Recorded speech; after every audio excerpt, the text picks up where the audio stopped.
And with this beautiful noise, I would like to basically convince you that you need to install Linux and patch Windows today. Also, by watching this video, what I can do is I can guarantee you that you're going to at least give Linux a try.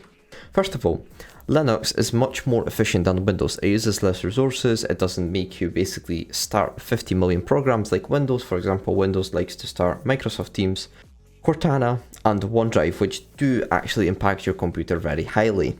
And if you don't know how to disable it, then it could be a problem for your computer resources and your performance. Second of all, Linux is much more efficient. As you can see, this is the update manager. It takes about 30 seconds to update Linux. Windows can take between, we all know how long it takes. It can take hours and hours, or sometimes, and especially after an update, if you start your PC, it can take a long time till it basically says update finish and it will start your PC.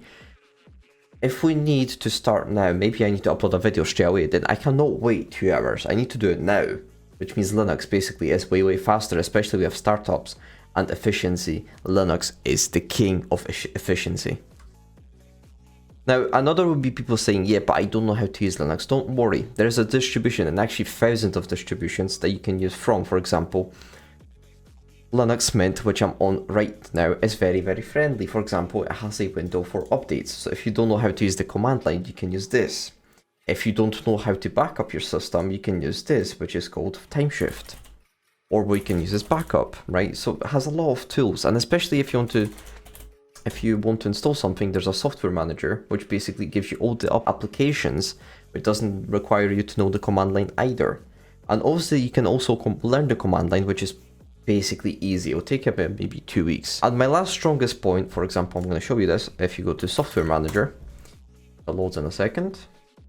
That everything you see here is already on Linux, right? So we have FileZilla, we have Skype, we have Telegram, WhatsApp. Something that is that WhatsApp? Whatsy? Okay, Steam, right? So we have a lot of Blender, we have a VirtualBox, right? So we have a lot of stuff that's already here on Linux and is already supported by Linux, which means you can sort of transfer easily, right? All you need to do is just get your files and download a Linux distribution, which there's about, by the way, 1,000 or hundreds which you can use from. So if you don't like a distribution, install on a virtual machine, play around with it, use it for 2 days. You don't like it, choose another one.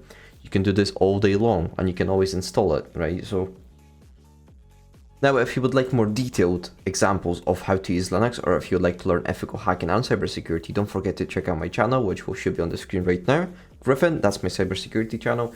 If you would like some extra knowledge, for example, learn how to do something, check me on Twitter. I have socials. You can contact me there, especially on Twitter. I'll respond as soon as possible.